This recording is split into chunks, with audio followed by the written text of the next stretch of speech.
je suis né à Boaké, ici à Sokura. Mon quartier, c'est à Sokura, près de Fadinkene, là, la cour de mon père. Mon père s'est marié très jeune ici et il est mort à 81 ans. Bon, donc ici, il est enterré ici à Boaké. Et je suis entré à l'école Boaké TSF, école Bassa, en octobre 1956. Ah. Je crois que ça vous fait sourire parce qu'en octobre 56, on ne peut pas dire qu'il y a beaucoup de témoins ici aujourd'hui de cela.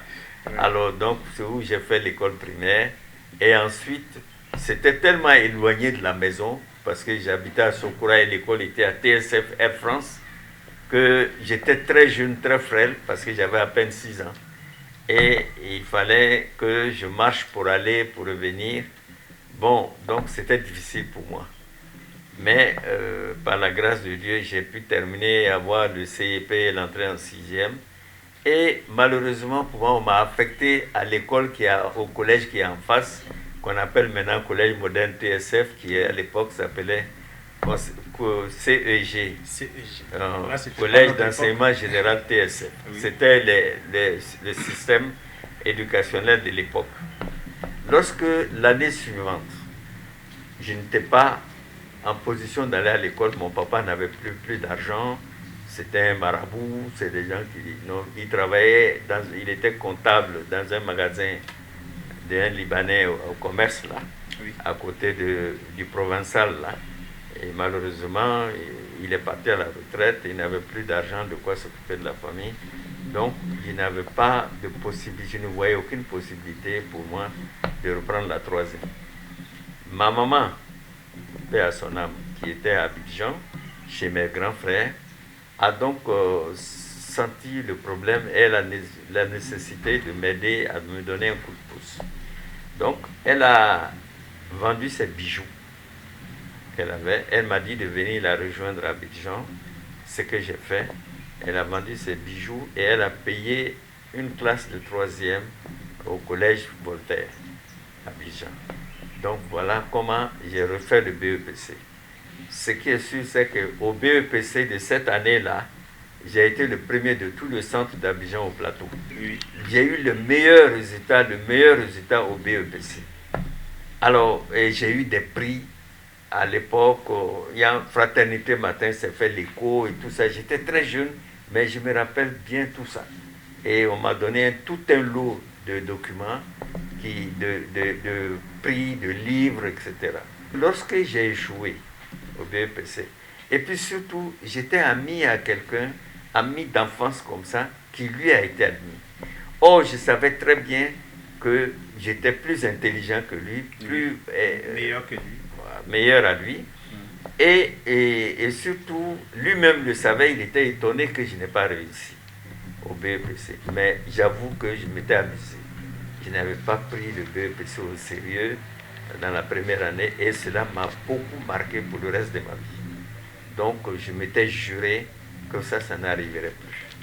Donc lorsque j'ai fait le BEPC, que j'ai été le premier du centre, on m'a orienté bien sûr dans une grande école à l'époque, au lycée classique d'Abidjan. Donc je suis allé au lycée classique d'Abidjan où j'ai fait le reste du cycle secondaire. Et là aussi, j'ai fait beaucoup de relations, beaucoup de connaissances.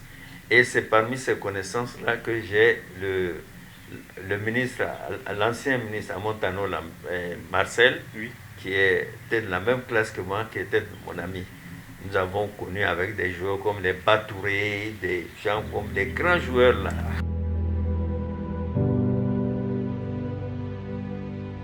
Pourquoi d'abord je n'ai pas continué?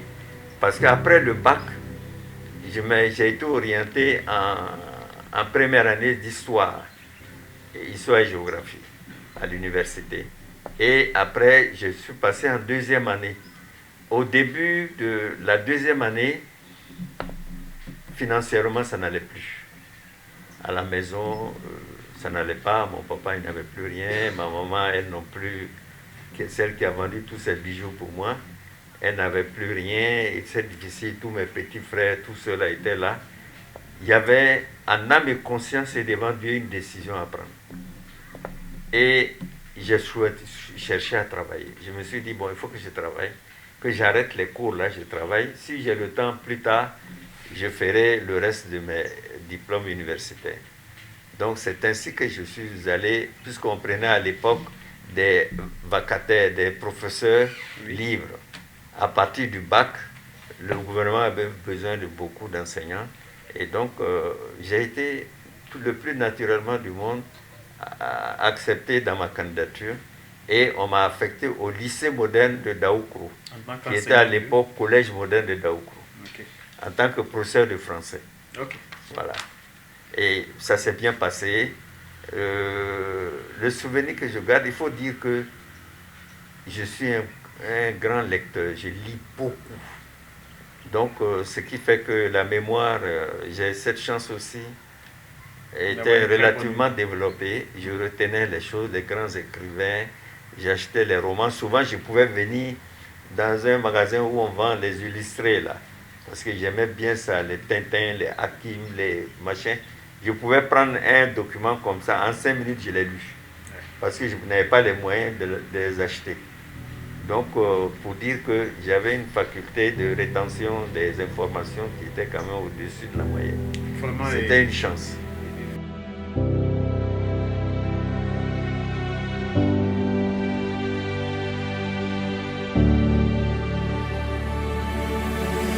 Je venais régulièrement à Abidjan pour voir ma maman, à qui je remettais mon salaire. Donc, parce qu'à l'époque, les enseignants, on était logés, on n'avait pas de loyer à payer, on avait tout ce qu'il fallait à la maison.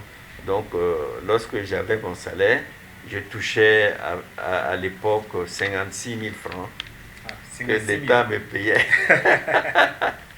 Donc, 56 000 francs. Oui. Donc, je prends les 6 000 francs. C'était beaucoup d'argent à l'époque. Bon, c'est relatif quand même. C'était pas très, en tant que fonctionnaire, par rapport au privé, c'était pas beaucoup. Mais ça me permettait quand même d'aider ma maman et mes petits frères.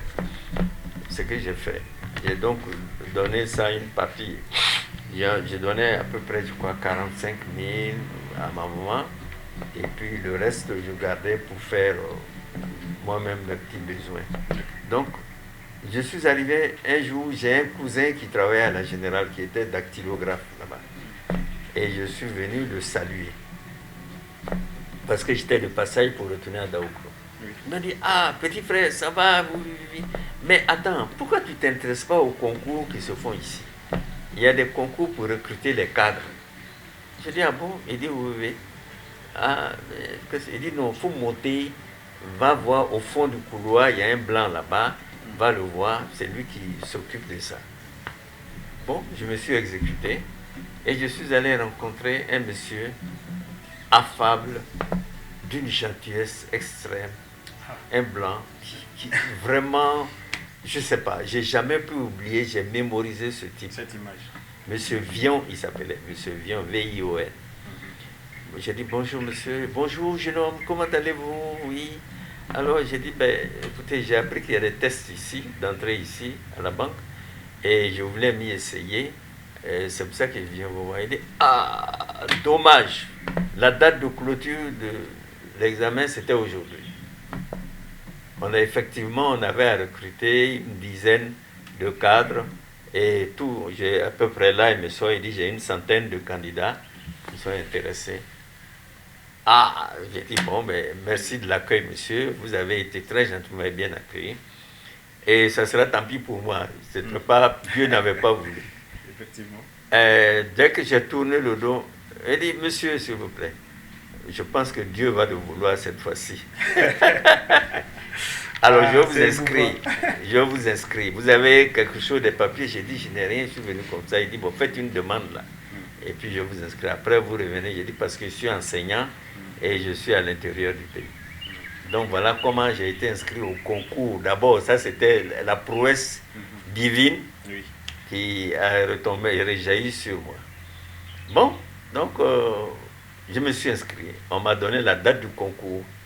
Et à la date du concours, je suis arrivé et j'ai fait le cours. Mais quand j'ai vu ceux qui étaient avec moi, tous des gens des universitaires qui étaient en train de continuer leurs études, vraiment, mon espoir s'est aminci. en toute sincérité. En toute sincérité. Et je me suis dit, ça là, moi j'ai fait 2 ans que je ne suis pas plus dans les bancs. Et eux sont à l'université, ils continuent, ils ont tous des trucs là. J'ai dit, ça ne va pas être facile. Bon, mais j'ai trouvé que les textes du concours étaient très abordables. Et puis c'était surtout littéraire. Oui. Pour une banque, pour un banquier, on vous demandait de vous poser des questions d'ordre philosophique. Or, c'était votre domaine. C'était mon domaine. Prédilection. Donc, par là, ça, c'est encore un phénomène divin. Oui. Donc, j'ai passé le test. Et puis après, plus rien. Silence radio. Pas Becquet, bien sûr. Ah oui. Voilà. Nous, donc, on est toujours actifs, on est là. Toujours actif. Donc, on est resté 2 mois, presque 2 mois, sans nouvelles. Et puis un jour, je me suis dit, bon, écoute, quand même, je vais passer à Abidjan, je vais aller le voir pour savoir, parce que je sais que c'est pas facile. J'ai peut-être échoué, il est gêné de me dire. Et lorsque je suis arrivé, Monsieur Ba, déjà le fait de m'appeler par mon nom, ça m'avait déjà galvanisé. Oui. J'ai dit, oui, monsieur Vion, comment allez-vous? Oui, ça va. Ben écoutez, vous avez réussi brillamment, toutes mes félicitations. Vous avez réussi, nous avions besoin de 7 personnes environ, vous êtes 7e sur les 7. Quelle Donc, chance. vous avez réussi. Quelle chance. Dieu seul sait ce qui a marché, mais j'ai toujours le facteur chance, le facteur destin. J'ai toujours privilégié ça.